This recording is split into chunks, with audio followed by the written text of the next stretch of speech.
In this video, I'm going to show you an unbelievably simple and fun way to work with offline data and IndexedDB in any website or web application, whether it's an SPA, PWA, React, Angular, Vue, a Cordova app, an Electron app, or even a bog-standard HTML page with Vanilla JavaScript using my new library, Localbase. So what the flip is Localbase? Well, I'm just on the GitHub page, which you can get to at github.com/DannyConnell/localbase. And it says here, Localbase is a Firebase-style database offline. Localbase gives you an offline database with the simplicity and power of Firebase, all stored in the user's browser in an IndexedDB database. You can create as many databases as you like, and databases are organized into collections and documents, just like Firebase Cloud Firestore. And so databases contain collections. For example, you might have a user's collection, and collections contain documents. And each document is basically just a JavaScript object with a number of properties, like this one you see here with ID, name, and age. And so before I show you how to use Localbase, why the flip did I make this thing? Well, if you just Google IndexedDB to-do JS fiddle, and you jump to this simple to-do list app, then we can see a simple to-do list app here, and this is using the default IndexedDB API to store the data of these to-dos in an IndexedDB database. So if I just open up Chrome DevTools and go to Application and then IndexedDB, you can see this app has created a database called to-dos, and it's created a store called to-do, which is empty at the moment. And if we start adding some to-dos here, such as wake up, eat bananas, and poo bananas. And if we jump back to this to-do store and click this refresh button, you can see it's added an item to this store for each of these to-dos. And you can see all of the fields. So each one has a text field and a timestamp field. And if we delete one of these to-dos and then refresh this database again, you can see that item has been removed from this store. And if we reload the page completely, then we can see all of our to-dos on the page, because this app is using the default IndexedDB API to grab all of these to-dos from this to-do store and display them on the page. So what's the problem with this? Well, I'll tell you what the mother flipping problem is. The problem is we need all of this code just to open the database. We need all of this code just to add a to-do to the database. We need all of this code to delete a to-do, and all of this code to get all of the to-dos. This is not fun, guys. It's not fun. In fact, it's downright preposterous. So I decided that enough was enough. There needed to be a simple, easy, fun way of working with IndexedDB and working with offline data. So that's why I created Localbase. And with Localbase, we can perform any operation, whether it's adding, updating, deleting, or whatever, using just a single statement. So, for example, to open the database, we just need this one line. Or if we want to add a document to a collection, we just need a single statement. Or to get a collection, we just need, again, a single statement. And the same is true for all of the API methods in this library. And I've tried to make this API as simple as I possibly can. And it's based largely on the Firebase Cloud Firestore API. So if you've used that, this is going to be a piece of cake for you. But even if not, this is still going to be really easy. So let's get started with Localbase. Let's start by using Localbase in the simplest possible way by just using a script tag. So I'm going to jump down to Get Started, and it shows us how to use Localbase with a script tag. So we can use this in any HTML page. So it doesn't have to be a fancy React, Vue, or Angular project or anything like that. Although, of course, we can use it in those kinds of projects with NPM, which I'll get to later. But for now, let's just try out Localbase using a script tag. So I'm going to jump to my desktop and create a new folder. And let's just call this Localbase-vanilla, because I'm going to be using Vanilla JavaScript here. And I'm going to drag this into VS Code, which is the editor I'm going to be using. And I'm just going to create a new file here, an index.html file. And just to add some boilerplate, I'm just going to type in HTML:5 and press tab. And let's just change the title to Localbase Vanilla. And we'll just stick a heading on the page, Localbase Vanilla. And I'm going to save that. And I'm going to use the live server extension to launch this with a server. And if you don't have that extension, just go to View, Extensions, and then search for live server, and you can install that there.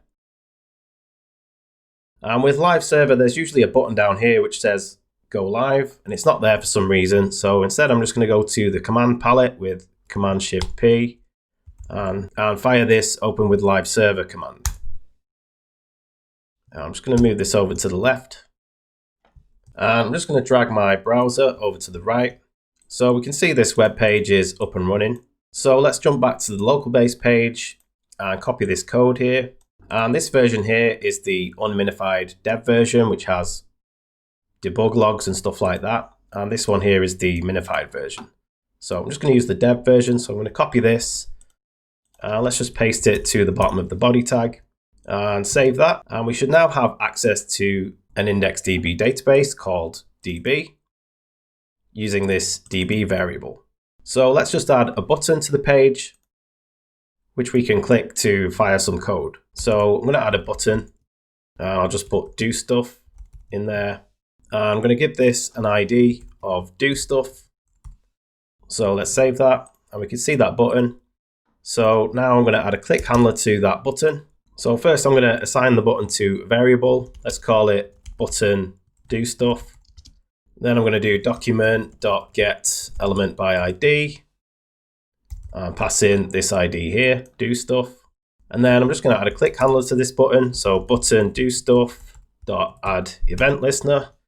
I'm going to add a click event listener. So I'll pass click in here. And when the user clicks that, let's just fire a method called do stuff. And I'll create that method here. So function do stuff. And I'll just log out do stuff for now to make sure that's working. So I'll just open up the DevTools. Click on the button. And yeah, we see do stuff in the console. So let's do some stuff with Localbase in this method. So let's add something to this IndexedDB database. Let's say we want to create a users collection and add some users to that collection. So I'm going to jump back to the Localbase page and I'm going to jump down to adding data. So add a new document to a collection. So all we need to do is reach out to this DB variable, which we've set up here, fire this collection method, pass in the name of the collection that we want to add something to.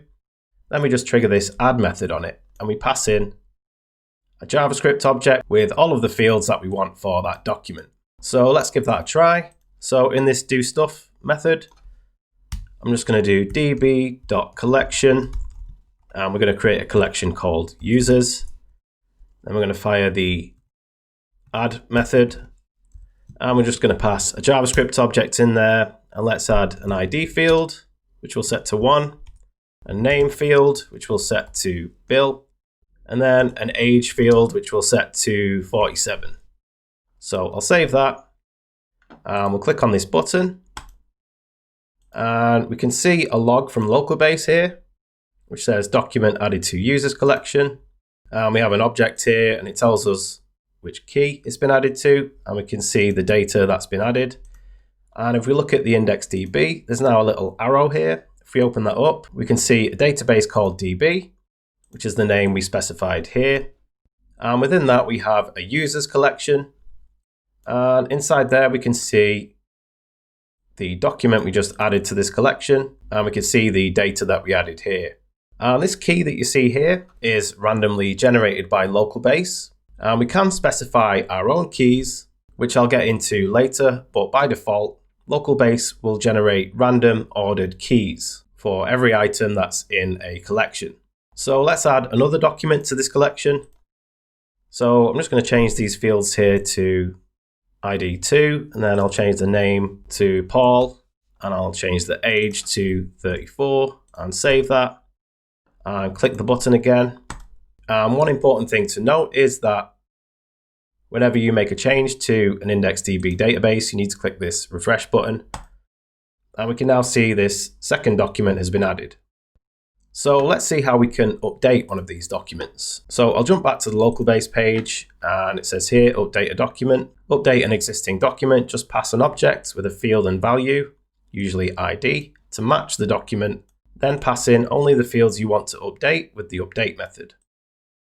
So again, we just do db.collection users, but this time we use the doc method to select a particular document. So this here is going to select the document with an ID of 1. Then we just trigger the update method, and we pass in a JavaScript object with just the fields that we want to change. So let's give this a try. Let's try and update this first document here with an ID of 1. So we'll get rid of this code here. And this time we're just going to do db.collection users, and we want to fire the doc method and pass in some criteria to select a document. And we want to select the document with an ID of 1. So I'm just going to put ID 1 in here. Then we want to trigger the update method, and again pass in an object with just the fields that we want to update. So let's just update the name field. So in here I'm just going to pass in name, and we'll change it to William. So I'll save that, and if I click the button, we should see this name Bill changed to William. So I'll click the button, click refresh, and we can see the name has been changed to William. But what if we want to overwrite a document completely? Well, we can use the set method for that. So I'll jump back to the Localbase page, jump down to set a document, and it says overwrite an existing document. This will completely overwrite the selected document. So all the required fields should be passed into the set method. So this is pretty similar to the update method, except we just use set instead, and we need to pass in all of the required fields. So let's give this a try. Let's replace this second document with a new document which has a different ID, name, and age. So I'm just going to delete everything up to this doc method. And this time we're going to grab the document with the ID 2. So I'll change this to ID 2. And we'll run the set method on that. And we'll change the ID to 4, change the name to Pauline, and change the age to 27. So I'll save that. And when I click this button, we should see this document change completely. So I'll click on Do Stuff, click on Refresh, and we can see it has replaced this document. We now have a new ID, name, and age. So that's how we add, update, and set documents. But how do we get all of the documents from this users collection? So I'll jump back to the Localbase page and down to Getting Data. So get a collection. Get all items from a collection. The collection will be returned in an array. So again, we just do db.collection users. This time we want to fire the get method. This will return a promise with an array of all of the documents from this collection. So let's give this a try. I'm just going to delete everything up to db.collection users. This time we're going to fire the get method. This will return a promise with an array. So I'll just log that array out and save that, and click on Do Stuff, and we can see our collection being logged out here as an array. And we can see both of our users. But what if we want to order this collection by a particular field, such as name or age? Well, we can do that with the order by method. So after we specify the collection, we can just fire this order by method, pass in the name of the field we want to order by, and then the returned collection should be ordered by that field. So let's give that a try. So I just need to add .order by, pass in the field we want to order it by. Let's order it by age, and I'll save that. Click on Do Stuff. And this time it should be ordered by age, which it is. We see Pauline first, 27, and then William, who's 47. And we can also order a collection in descending order of a particular field. So I'll jump back to the Localbase page. And it says here, get a collection and order it by a particular field descending. So all we need to do is add a second parameter into this order by method, which is set to desk. So let's try that. Let's change the field. We're going to sort by to name, and we'll add this second parameter desk for descending, and we'll save that. Click on Do Stuff. And yep, they're ordered by name descending. See William first and then Pauline. And we can also limit our collection that's returned to a particular number of documents by using the limit method. So all we need to do is add a limit method here after the order by and just pass in the number we want to limit the collection to. So let's try that. After this order by method, I'm going to add limit, set that to 1, save that, and click on the button. And this time we only see one item from this collection. So let's find out how we can get a particular document from a collection instead of the entire collection. So I'll scroll down to get a document, get an individual document from a collection. So all we need to do is, again, db.collectionUsers, then fire the doc method with an object with the selection criteria. So this is going to grab the document with an ID of 1, and then just trigger the get method, which will return a promise with the document. So let's try that. I'm just going to copy that and paste that here and save it. Click on do stuff, and you can see it's just grabbed the document with the ID of 1. So let's find out how we can delete a document, how we can delete a collection, and how we can delete the database. So let's jump to the deleting data section. So to delete a document, all we need to do is db.collection, specify the collection, trigger the doc method with the criteria we want to select by, and then just trigger delete. So let's just copy this, paste it into our do stuff method, and save that. So when I click the button, we should see this first document with an ID of 1 deleted. So I'll click the button, refresh the database, and yeah, that item has been deleted. And how do we delete a collection? It's really easy. We just do db.collection, specify the collection, then trigger delete. So I can just remove this doc method here, save that.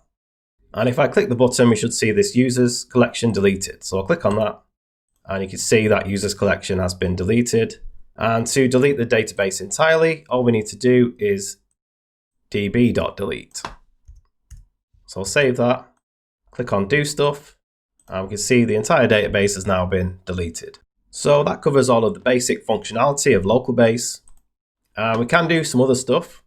We have a section here, advanced usage with keys.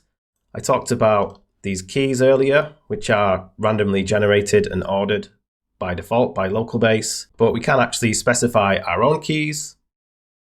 So to do that, we just fire the add method like usual, pass in the object we want to add, and then just add a second parameter for the key. Or we can just use the set method by passing a string with our key into the doc method before we fire the set method.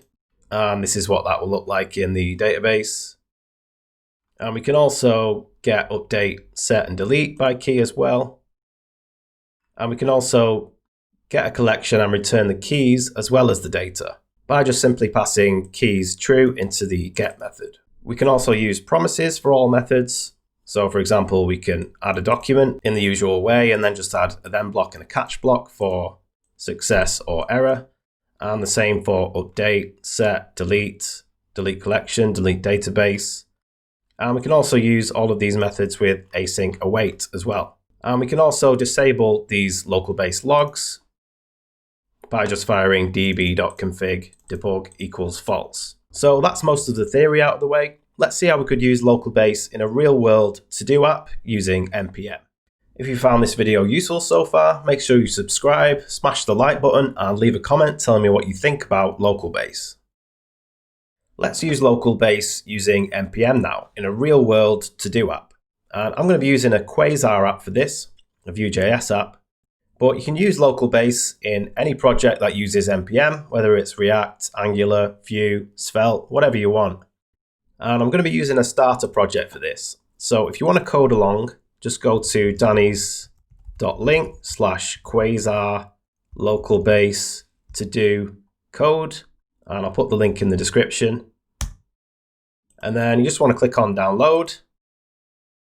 And you should have a zip. I'm going to drag that to the desktop and unzip that. And inside this folder, we should have two folders. Quasar Localbase to do start, which is the starting project without Localbase added to it, and then Quasar Localbase to do finish, which is the finished project with the Localbase added to it. So let's just drag the start version into our editor. And if you don't have Quasar installed, then you'll need to run npm install-g at quasar/cli. And I already have this installed, so I'm not going to run that. And then we need to install the dependencies by running npm install. And that's finished, so we can now launch this app by running quasar dev. And that's now running in the browser. I'm just going to switch to mobile view to make this look a bit nicer. So this is just a really simple to-do app. We have an input at the top where we can type the name of a task. We can either hit enter or click this button to add a task. So I'll just add a couple more.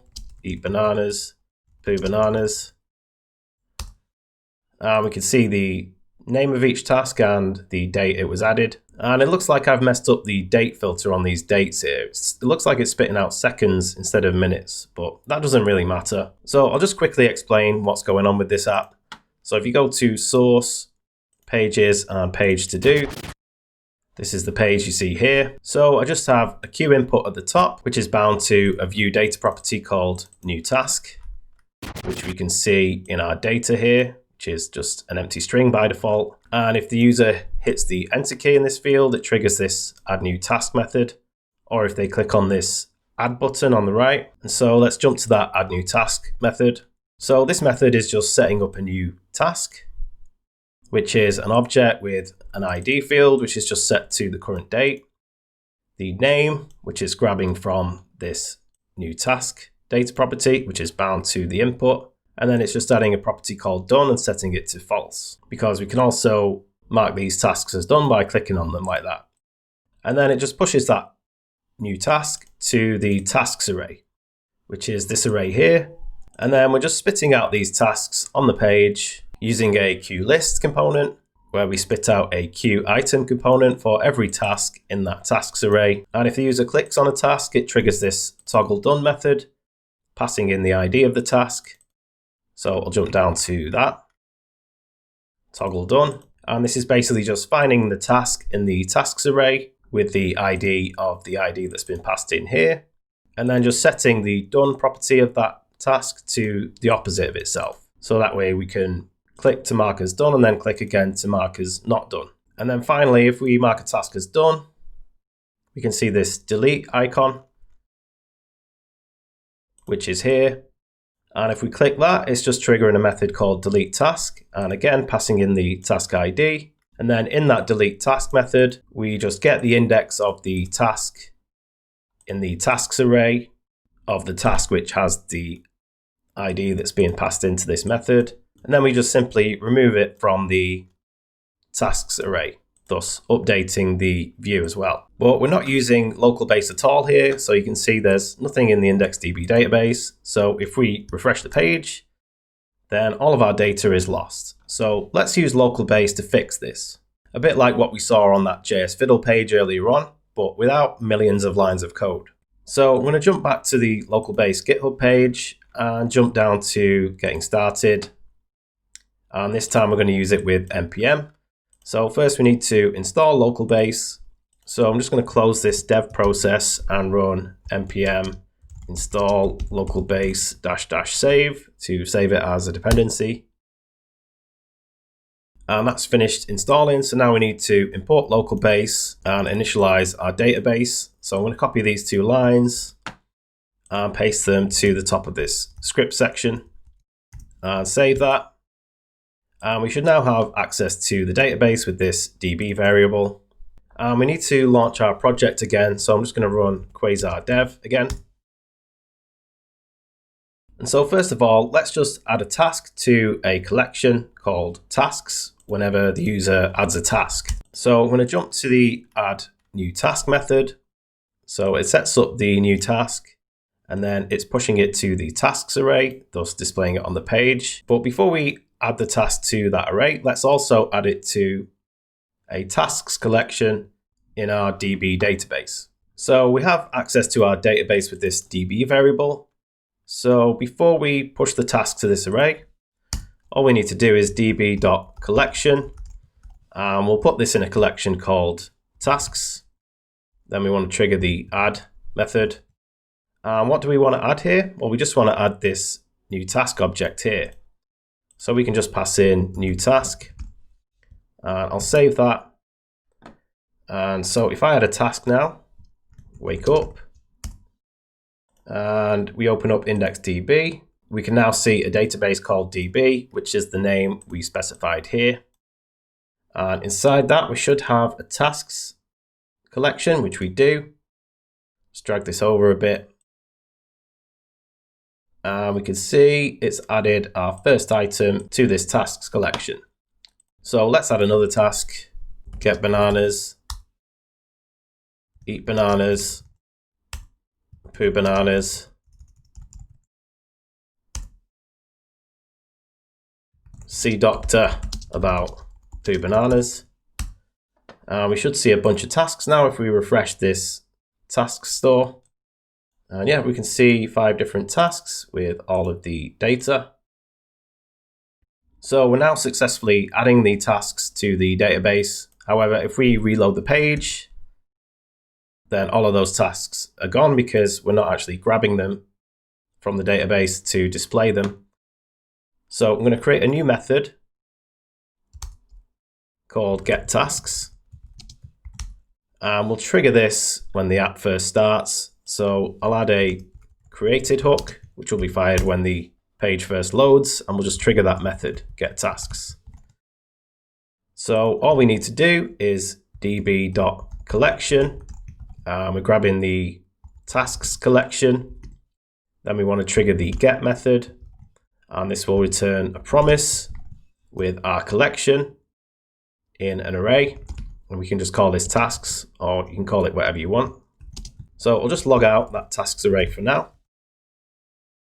And we can see the tasks being logged out. And now to display them on the page, all we need to do is add them to the tasks array in our data.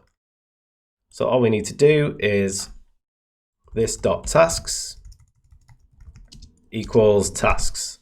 Save that. And we now see all of our tasks on the page.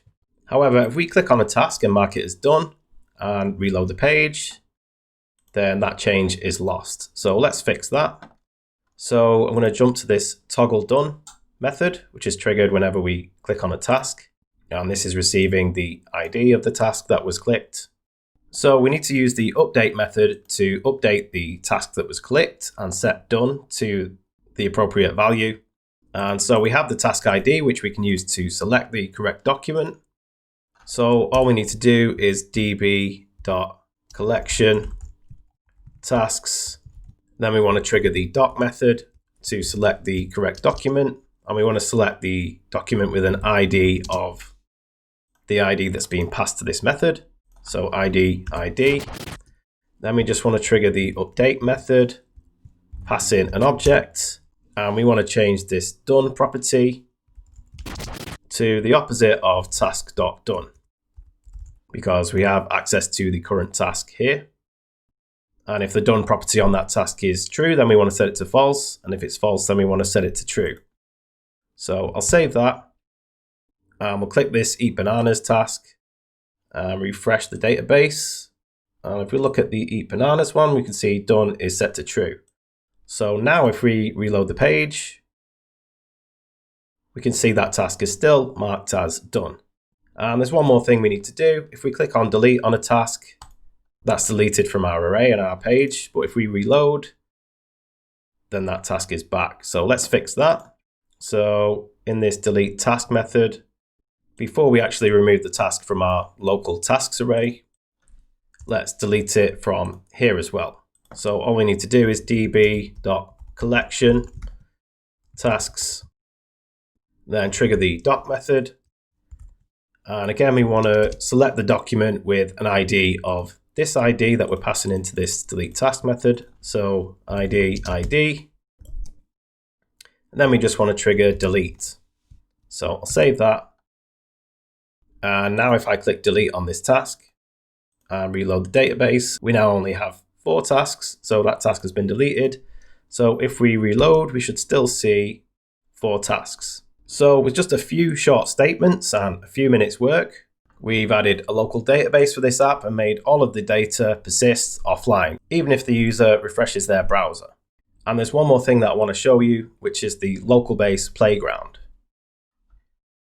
Let's take a look at the Localbase Playground. So back on the Localbase page, if you jump down to Localbase Playground and click through to this link here.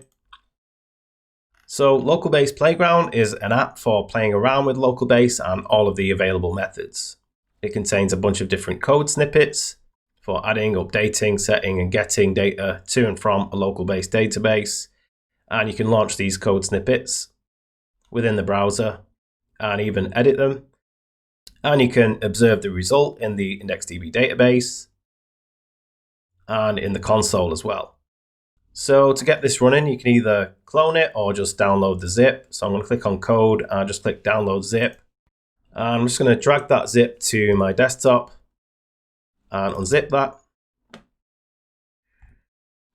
We should have a Localbase Playground folder. So I'm going to drag that into VS Code. I'll drag this over to the left. And if we scroll down, it tells us how to get started with this. So again, this is a Quasar app. So if you don't have Quasar installed, you need to install that globally using this command.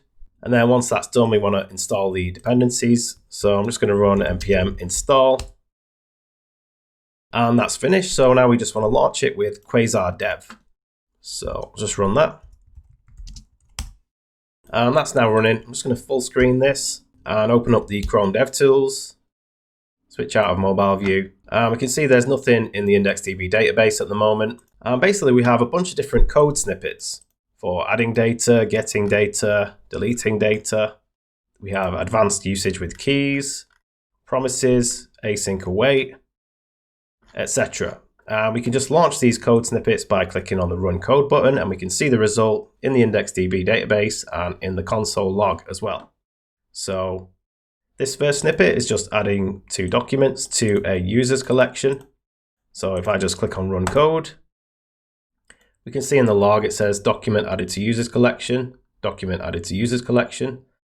And if we go to IndexedDB, we see a DB database, and we see a users collection, and we see those items added to that collection. And so here we have a snippet for updating a document.